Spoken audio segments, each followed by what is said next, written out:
Assalamualaikum warahmatullahi wabarakatuh. Alhamdulillahirabbil alamin. Pendengar dan pemirsa Radio Republik Indonesia Bandung, kembali hadir program Mutiara Pagi ke ruang dengar Anda pada kesempatan pagi hari ini.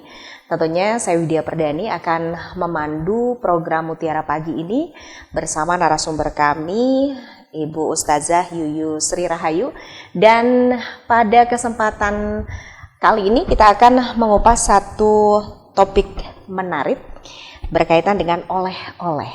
Oleh-oleh bulan Maulid akan disampaikan juga oleh ustazah kita, apa itu oleh-olehnya, kemudian harus diapakan oleh-olehnya. Kita sudah bersama narasumber kita, Ibu Ustazah Yuyu Sri Rahayu. Assalamualaikum warahmatullahi wabarakatuh. Waalaikumsalam warahmatullahi wabarakatuh. Kabar baik. Alhamdulillah. Datang dengan membawa oleh-oleh Maulid. Begitu, ini sebelum kita masuk ke sesi tanya jawab, kayaknya lebih akan seru ya pertanyaannya berkaitan dengan oleh-oleh Maulid. Ini akan ada paparan terlebih dahulu tentunya. Silakan Ustazah. Baik. Atur nuhun Teh Widi. Auzubillahi minasyaitonirrajim. Bismillahirrahmanirrahim. Assalamualaikum warahmatullahi wabarakatuh. Alhamdulillahirabbil alamin. Alhamdulillahilladzi arsala rasulahu bil huda wa dinil haq liyudhhirahu ala dini kullihi wa kafa billahi syahida. Asyhadu an la ilaha illallah wahdahu la syarikalah wa asyhadu anna Muhammadan abduhu wa rasuluhu alladzi la nabiyya ba'da. Allahumma sholli ala sayyidina Muhammad wa ala ali sayyidina Muhammad wa ala alihi wa ashabihi wa man tabi'ahum bi ihsani ila yaumil qiyamah. Rabbi sholli sadri wa yassir li amri wa hlul 'uqdatam min lisani yafqahu qawli wa ba'du. Subhanaka la ilma lana illa ma 'allamtana innaka antal alimul hakim. Faqala lahu ta'ala fi kitabihil karim wa huwa asdaqul qailin. A'udzu billahi minasyaitonir rajim.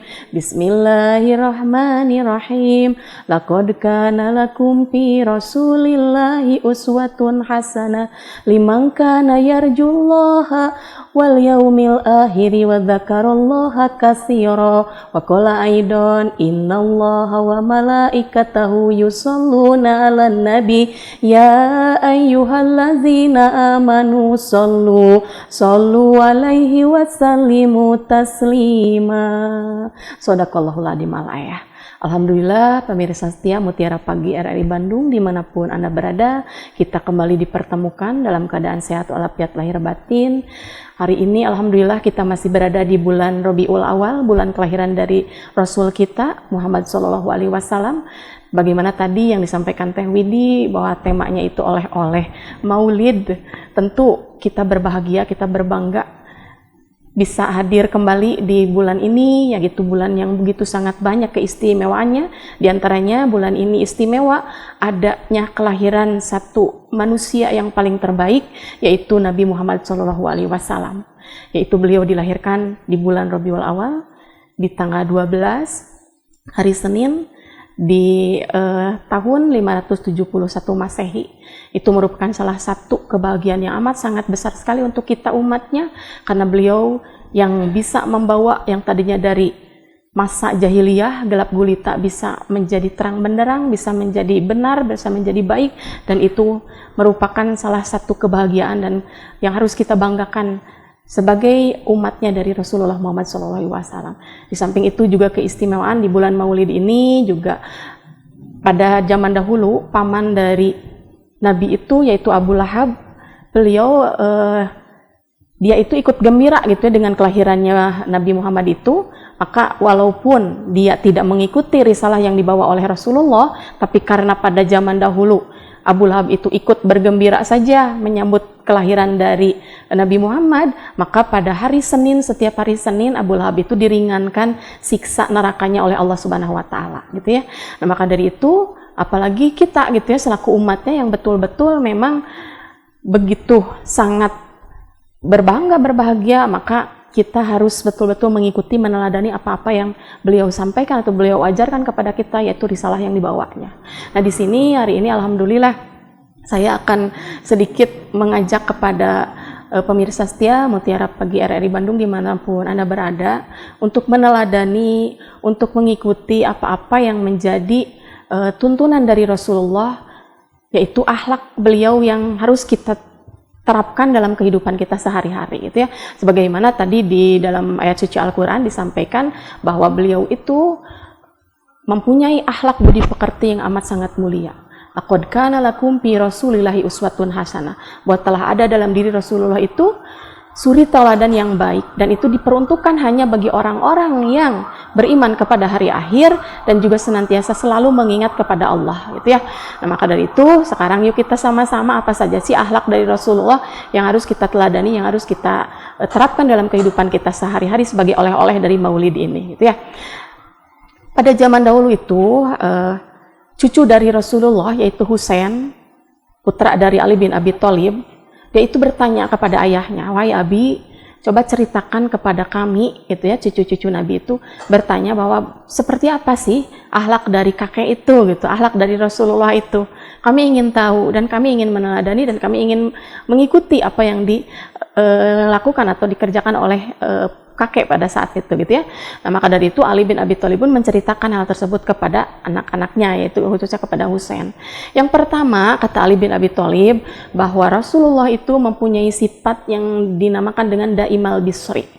Daimal Bisri itu yaitu beliau itu senantiasa selalu menggembirakan, menyenangkan dimanapun beliau berada. Di lingkungan sekitarnya pun juga selalu menggembirakan dan membahagiakan. Mau bertemu dengan siapapun, orang yang bertemu dengan beliau pasti merindukan gitu ya, pasti ingin sekali ingin berkumpul dengan beliau. Bahkan pada saat selesai pertemuan pun, orang-orang yang sudah bertemu dengan Rasulullah itu senantiasa ingin sekali kembali bertemu dengan beliau gitu ya, karena saking menyenangkan dan menggembirakannya apabila sedang ada dengan majelis dengan beliau gitu ya. Mungkin Teh Widi kalau kita lihat ya, zaman sekarang itu ada orang yang kalau bertemu dengan kita atau berkumpul dengan kita itu senantiasa menggembirakan, membahagiakan gitu, nyaman kalau bertemu dengan orang itu ya. Nah, begitulah akhlak dari Rasulullah. Tapi mungkin kita juga menemukan ada orang-orang juga yang mungkin begitu bertemu itu nggak nyaman gitu ya, nggak nyaman, pengennya teh cepet-cepet selesai atau cepet-cepet berakhir gitu pertemuannya, ada juga seperti itu. Nah, yang dicontohkan oleh Rasulullah ini kepada kita adalah beliau itu senantiasa kalau bertemu dengan orang-orang itu menggembirakan, menyenangkan gitu, tidak pernah beliau itu menyakiti ataupun tidak menampakkan wajah yang tidak enak dipandang gitu ya. Beliau itu senantiasa menyenangkan saja gitu ya. Maka ada doanya dari beliau juga yang harus kita dawamkan apabila kita bertemu dengan teman atau bertemu dengan sahabat. Doanya itu yaitu Allahumma ja'alna ijtima'an marhuman wa tafarruqana min ba'dihi tafarruqa ma'suman gitu ya. Jadi ya Allah, berkahilah, rahmatilah pertemuan kami ini, dan apabila kami sudah berpisah, kami sudah tidak berkumpul kembali, maka lindungilah kami sehingga kami nanti bisa berkumpul kembali dengan teman-teman kami. Itu ya. Jadi contoh dari akhlak Rasulullah yang pertama itu adalah Daimal Bisri gitu ya. Yang kedua, Rasulullah itu kata Ali bin Abi Thalib kepada putranya yaitu Sahlal Khuluqi, bahwa kakek kamu itu mempunyai akhlak yang sangat mulia gitu ya. Bahkan saking mulianya akhlak dari beliau itu bukan manusia saja yang memuji, tapi langsung dipuji oleh Allah Subhanahu wa taala. Sebagaimana di dalam firman-Nya yaitu surat Al-Qalam ayat keempat, bahwa wa innaka la'ala khuluqil azim, bahwa engkau Muhammad sungguh mempunyai akhlak budi pekerti yang mulia. Itu Allah yang memuji langsung karena saking mulianya akhlak dari Rasulullah Muhammad SAW gitu ya. Maka kita selaku umatnya harus lebih mencintai, lebih mengikuti akhlak dari beliau itu. Karena saking mulianya, dikisahkan bahwa zaman dahulu itu ada salah satu pengemis tua di Madinah itu yang kerjanya tuh menghina dan mengejek Rasulullah gitu teh. Diejek saja, dihina saja. Pada suatu hari Rasul tuh memberikan makan kepada dia dan menjadikan kebiasaan gitu ya, membawakan makanan disuapin terus sampai akhir hayat Rasulullah. Pada saat beliau sudah wafat, dilanjutkanlah kebiasaannya itu oleh Abu Bakar As-Siddiq, yaitu sahabatnya Rasulullah.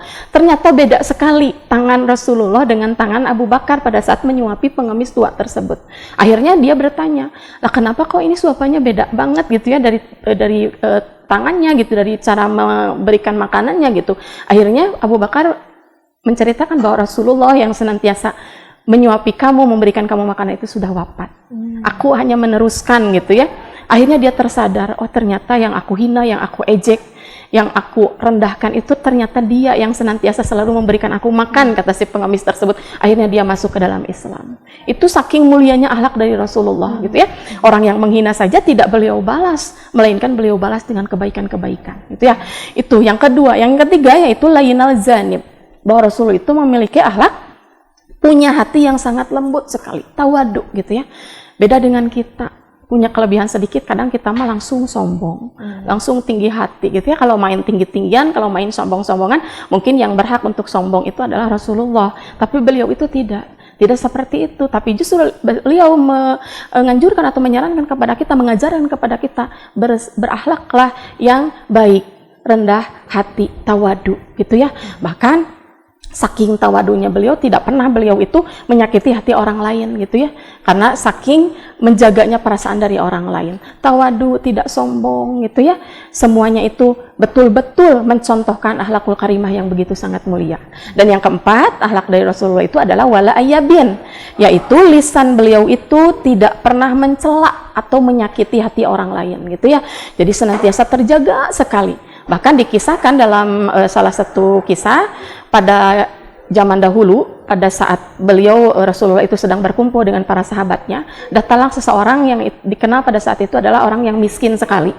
Kemudian membawakan beliau itu satu mangkuk anggur. Anggur teh, dikasih anggur. Ternyata begitu dicicipi si anggur tersebut, rasanya tuh asam sekali. Asam. Biasanya Rasulullah itu kalau ada yang memberikan makanan, langsung beliau itu suka membagikan kepada sahabat-sahabatnya gitu ya. Dicicipi, suruh dicicipi. Nah pada saat itu, kenapa Rasulullah itu kok nggak ngasih, kata sahabatnya sampai bingung. Biasanya Rasulullah itu suka ngasih kalau ada yang memberikan makanan gitu ya. Pada saat itu tidak, malah terus saja oleh Rasulullah itu dimakan sampai habis anggurnya dan tidak menampakkan wajah yang begitu keasaman gitu ya. Terus saja dimakan sampai habis. Nah, akhirnya si yang memberikan itu kan gembira, makanannya dimakan gitu ya. Sesudah itu pulang, kemudian barulah bertanya para sahabat, "Wahai Rasulullah, kenapa engkau tidak biasanya? Biasanya kalau ada yang memberi makanan kami diberikan gitu ya, tapi pada saat tadi engkau tidak memberikan." Lalu apa jawaban dari Rasulullah? Kata Rasulullah, "Seandainya kalian tahu anggur yang aku makan tadi adalah sangat asam sekali, dan kalau aku berikan kepada kalian, tentu kalian tidak bisa menyembunyikan wajah kalian yang keasaman. Tentu orang yang diberikan akan kecewa gitu ya. Tapi karena aku menjaga, tidak ingin menyakiti hati orang yang memberi, tidak ingin mencela pemberiannya, ini kok asam banget gitu ya. Enggak, tapi terus saja dimakan oleh Rasul satu persatu sampai habis anggur tersebut." Itulah akhlak dari beliau, tidak pernah menyakiti, tidak pernah mencela makanan. Kita mah kadang ya teh, kalau keasinan sedikit makanan teh protes, asin teuing gitu ya kalau orang Sunda. Atau misalkannya kepedesan, pedes banget gitu ya. Padahal Rasul mencontohkan kepada kita, kalau engkau tidak menyukai satu makanan, maka janganlah mencela makanan tersebut, tinggalkan saja. Atau mau mencontoh lebih ekstrim lagi, seperti Rasulullah, ada yang memberikan anggur yang begitu asam, dihabiskan satu persatu sampai habis. Itu kan lebih membahagiakan orang yang memberi, kan ya, saking menghargainya pemberian dari orang lain. Itulah akhlak dari Rasulullah yang begitu sangat mulia. Itu yang keempat. Dan yang kelima yaitu wala musahin. Rasul itu tidak pelit dan tidak pernah kikir. Jadi beliau itu kalau bahasa Sunda mah berehan gitu ya teh, sering memberi gitu ya, walaupun dalam keadaan mungkin beliau kekurangan, beliau senantiasa mau berbagi kepada orang lain gitu ya. Karena memang manusia itu punya dasar, punya sifat dasar, kata Allah di dalam Al-Quran, innal insana qaturo, bahwa sesungguhnya semua manusia itu pelit teh. Pelit itu ada. Memang kalau kita memang, kenapa ya saya pelit, ya memang sifat dasar dari kita tuh pelit. Ada gitu ya, di dalam Al-Quran itu Allah menjelaskan seperti itu. Tapi kita yang harus melawan sifat pelit tersebut gitu ya. Jangan sampai pelit kebangetan gitu. Karena di dalam syariat Islam itu pelit itu dibagi dua, pemirsa ya. Ada yang namanya bakhil, ada yang namanya suh. Kalau bakhil itu pelitnya tuh pelit kepada orang lain, tapi untuk diri sendiri dia masih bisa ditolerir gitu ya, masih bisa maulah untuk berbagi untuk diri sendiri. Tapi kalau suh itu lebih parah.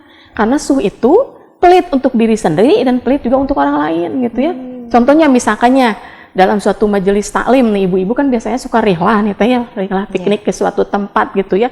Kalau yang punya sifat bakhil, dia itu biasanya bawa makanan itu ya untuk diri sendiri gitu ya. Satu gitu, bermacam-macam makanan itu untuk diri sendiri, asal tercukupi saja untuk dirinya sendiri. dia bawa gitu. Masih mending lah kalau yang bahil. Tapi kalau yang suh mah sudah mah dia tidak bawa makanan, tidak mementingkan orang lain, diri sendiri saja dia tidak mau gitu ya. Nanti saja nunggu giliran, kalau orang-orang pada bawa pasti kan nanti saya dikasih. Itu yang su gitu ya. Su lebih parah, lebih bahaya, bahkan Allah membenci orang yang su gitu ya. Nah, Rasul mencontohkan kepada kita itu tidak boleh kita itu memiliki sifat yang namanya kikir, pelit, keke, demeng, kene, tekengeng gitu ya. Kenapa? Karena dengan sering berbagi justru kita akan lebih berkah segala sesuatunya gitu ya. Nah, jadi itu akhlak dari Rasulullah yang patut kita contoh. Dari 5 tersebut, insya Allah mudah-mudahan kita berproses 1, 2, 3, 4, 5. Mulai kita ikuti, mulai kita jalani. Dan insya Allah kalau sudah terbiasa akan menjadi ringan gitu teh. Itu ya. Jadi oleh-olehnya itu teh. Ada 5 akhlak atau 5 sifat Nabi yang harus kita teladani. Iya. Dan bukan hal yang mudah, butuh istiqomah, butuh konsistensi untuk menerima dan menjalankan oleh-oleh Maulid ini ya. Baik pendengar dan pemirsa Pro 1 RRI Bandung, di Mutiara Pagi kali ini kami ingatkan Anda untuk menyimak program Mutiara Pagi Pro 1 RRI Bandung melalui FM 97,6 MHz Pro 1 RRI Bandung. Pun Anda bisa saksikan program Mutiara Pagi ini melalui kanal YouTube kami di RRI Bandung Live. Kami tentunya menghadirkan program Mutiara Pagi ini dari Senin sampai Senin lagi ya, dari Senin sampai Jumat. Dan untuk spesial di hari Jumat kami hadirkan program Mutiara Berjaringan bersama RRI Bandung, Bogor, dan RRI Cirebon. Ya, Ustazah ketika berbicara tentang oleh-oleh Maulid begitu, dari 5 sifat Nabi, bagaimana itu tadi berbicara tentang konsistensi, istiqomah. Kalau ya hanya menerima saja begitu ya, hal yang mudah, nampi mah gampil, tapi melaksanakan kemudian mengaplikasikan oleh-oleh Maulid ini, 5 sifat Rasul ini yang perlu perjuangan yang sesungguhnya seperti itu. Bagaimana untuk menjalankan ini supaya kita tetap konsisten dengan sifat Rasul. Kan tadi sudah tahu ya teh ya, sifat-sifat Rasul itu seperti ini gitu. Itu baru sebagian, karena kalau kita terus mengupas itu banyak sekali akhlak dari Rasulullah yang begitu harus kita teladani gitu ya. Nah tadi cuman sebagian saja. Insya Allah mudah-mudahan kita bisa istiqomah. Nah cara istiqomahnya tuh bagaimana gitu ya.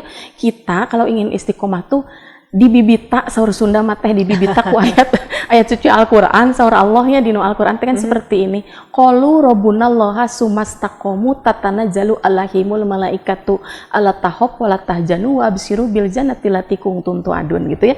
Kata Allah, qalu rabbunallaha, kata Allah gitu ya, kalau engkau ingin istiqomah maka nanti balasannya itu surga gitu teh. Jadi konsisten aja dulu gitu, sedikit-sedikit. Nanti kalau kita sudah terbiasa, nih balasannya nggak main-main nih dari Allah, surga gitu ya. Contoh tadi kita jangan pelit, kemudian tadi lembut hatinya, kemudian juga menyenangkan, menggembirakan. Contoh paling ringan mungkin, saya kan belum bisa untuk bersedekah dengan uang, bersedekah dengan tenaga, bersedekah dengan pikiran. Lalu apa tuh ya Rasulullah cara yang terbaik untuk bisa, atau termudah untuk bisa saya berbagi atau menggembirakan orang lain? Dengan senyum mungkin teh ya.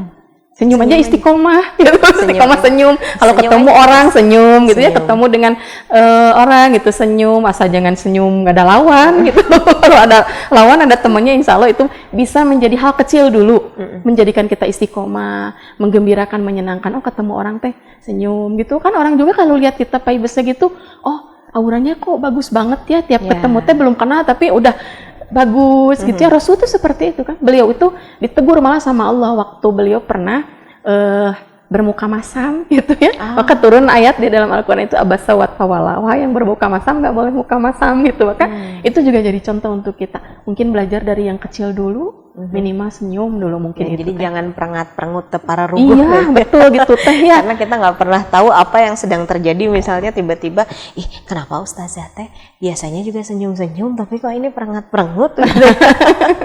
Tapi tentunya hal ini bukan hal yang mudah. Konsistensi juga bukan satu hal yang bukan hal mudah untuk bertahan. Ada istilah kata mah angat-angat tai ayam katanya begitu ya. ya sebentar aja begitu. Tapi apakah kita butuh circle yang memang atau lingkungan yang memang support untuk tetap konsisten di dalamnya? Iya betul. Jadi butuh dukungan dari teman-teman dan punya pengaruh juga. besar juga ya lingkungan. Iya betul Teh. Pernah nggak dengar Teteh seperti ini? Ada tuh perumpamaan yang diibaratkan berteman itu kan ibarat tukang minyak wangi itu ya pernah ya. Tapi kalau saya di sini akan memperumpamakan itu seperti beras dan kerikil nih Teh. Beras dan kerikil. Mungkin baru dengar juga ya. Beras dan kerikil itu seperti ini. Kalau misalnya kita baik gitu ya, beras saja lihat. Beras itu kalau dimasukkan ke dalam kerikil, nggak mungkin kelihatan kan Teh ya? Iya. Enggak ya. Tapi kalau kerikil di dalam beras, pasti kelihatan. Maka kalau orang baik itu berkumpul dengan orang baik itu pasti baik gitu ya. Tapi misalkannya ada orang yang kurang baik tapi dia mau gabung kepada komunitas baik, dia akan ikut baik.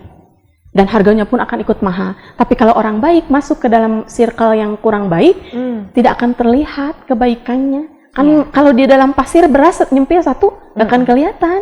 Tapi kalau pasir yang buruk itu ikut gabung kepada yang baik, kelihatan satu dan ikut harganya mahal. Walaupun memang tidak akan mungkin si kerikil ini berubah menjadi pasir. Iya, berubah menjadi beras begitu nggak ya. mungkin. Cuman kalau dilihat kan kelihatan gitu ya Teh ya. Sengit-sengit. Iya, dan harganya juga kan kalau beras, contoh beras misalkannya kita beli 1 kilo itu harganya 17.000. Tapi kalau pasir kan harganya murah ya. Iya. Bisa 1 karung mungkin cuma 5.000 rupiah ibaratnya. Kalau dibandingkan itu berarti beras lebih tinggi harganya. Dan orang yang mungkin mau masuk ke circle kebaikan walaupun dia buruk, walaupun dia kurang dalam akhlak dan segala sesuatunya, nanti lama-kelamaan anaknya baik gitu. Karena seperti ibarat beras dan kerikil tadi gitu.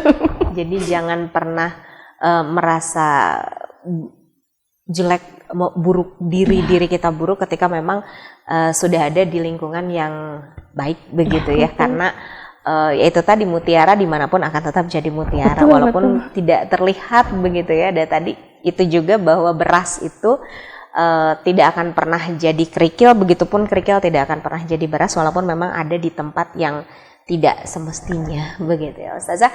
Ini satu oleh-oleh yang luar biasa, harus apa ya istilah katanya, harus benar-benar diamalkan,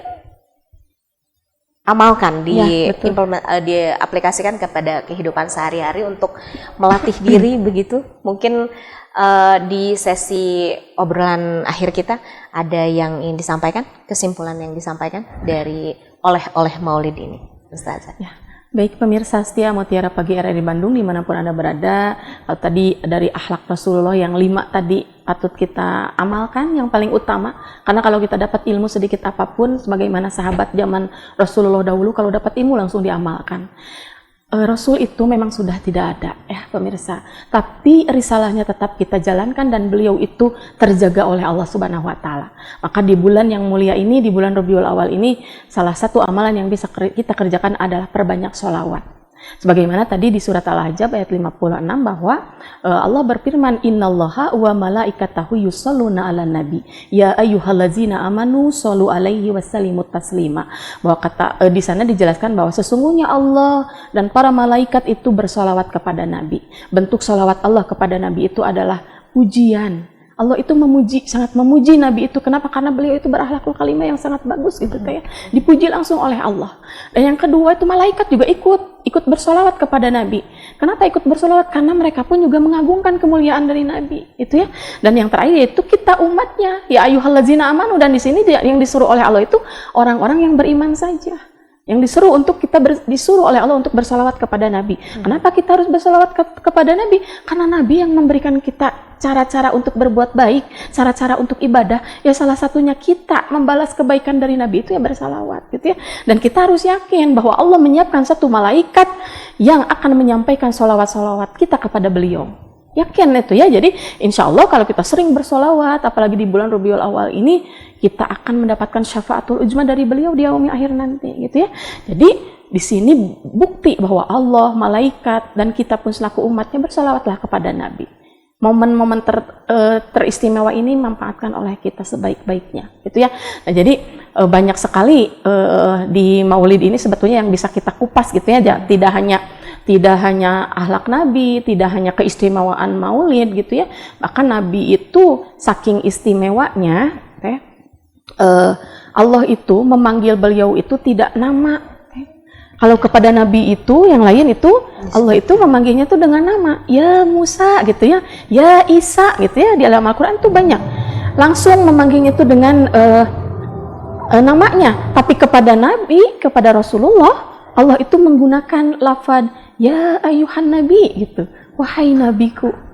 Ya ayuhar Rasul, berarti saking istimewanya Rasulullah. Bahkan Nabi-Nabi sebelumnya, itu mereka tuh inginnya menjadi umatnya Rasulullah. Pengennya tuh Nabi Ibrahim gitu ya, Nabi Adam, Nabi Ibrahim, Nabi Musa, Nabi Isa itu mereka tuh sebetulnya ingin menjadi umatnya Rasulullah gitu. Padahal mereka juga kan sebetulnya seorang nabi, tapi karena mulianya Nabi Muhammad itu mereka tuh ingin sekali menjadi umatnya gitu ya. Karena mereka tahu bahwa umat Nabi Muhammad itu dijamin masuk surga Allah. Sebagaimana dari hadis Rasulullah gitu ya, bahwa kullu ummatin yadkhulunal jannah, bahwa semua umat itu akan masuk ke dalam surganya Allah, kata Rasulullah. Itu ilaman aba, kecuali yang tidak mau. Maka para sahabat pada saat itu bertanya, kok lama ya ya Rasulullah, siapa sih yang nggak mau? Mana mungkin ada yang nggak mau gitu ya teh ya. Maka kata Rasulullah, man atau ani dahulal jannah waman asoni pahuwa ya'ba. Maka yang ikut aturan atau ikut risalah, ikut ketaatan kepada Rasulullah, maka dia yang akan masuk ke surganya Allah. Dan yang tidak mau mengikuti risalah Rasulullah, dialah yang tidak mau masuk ke dalam surganya Allah. Itu begitu sangat mulianya Rasulullah, sampai nabi-nabi juga tadi kan pengennya tuh ikut jadi umatnya. Bahkan ceritanya nih teh, zaman dahulu tuh Nabi Adam pada saat beliau ingin taubatan nasuha kepada Allah, yaitu sudah diturunkan dari surga ke muka bumi ini, kan beliau itu doanya itu Robbana dolamna angfusana wa ilam takfir lana wa tarhamna lanakunanna minal khosirin. Beliau itu kalau dalam salah satu hadis itu dijelaskan lebih detail teh, bahwa di sana itu pada saat meminta permohonan ampun kepada Allah, Nabi Adam itu menengadahkan itunya wajahnya ke atas, karena beliau ingat pada saat beliau diciptakan pertama kali itu, ternyata di arasy Allah itu tertulis disandingkan nama Allah dan nama Muhammad. Maka di hadis mah dijelaskannya pemohonan ampun Nabi Adam itu dilanjutkan di hakki Muhammad di Rasulullah SAW gitu. Ya Allah, ampuni aku dengan haknya Rasulullah Muhammad. Maka Allah pun mengampuni pada saat itu. Kalau kita dikupas ternyata lebih banyak. Waduh, ya teh ya. Karena cukup. Kita tahu selama ini, oh Nabi Adam tuh cuman doanya ini gitu ya, Robbana dolam. Ternyata kalau di dalam hadis didetailkan lebih jelas. Ternyata ada haknya Nabi Muhammad yang diminta oleh Nabi Adam, sehingga Nabi Adam pada saat itu diampuni dosa-dosanya oleh Allah Subhanahu wa taala. Semoga juga kita termasuk umat Rasul yang bisa meneladani semua sifat-sifat Rasul, istiqomah di dalamnya, menjalankan apa yang menjadi tauladan dari Rasulullah sallallahu alaihi wasallam. Ustazah hatur nuhun, terima kasih banyak sudah memberikan oleh-oleh Maulid begitu. Mudah-mudahan ini juga menjadi ilmu untuk kita bersama dan pendengar juga pemirsa Mutiara Pagi Pro 1 RRI Bandung. Demikian program Mutiara Pagi RRI Bandung dengan topik yang telah dikupas mengenai oleh-oleh Maulid bersama narasumber kami Ustazah Yuyus Sri Rahayu. Saya Widya Perdani undur pamit dari Mutiara Pagi hari ini. Assalamualaikum warahmatullahi wabarakatuh. Waalaikumsalam.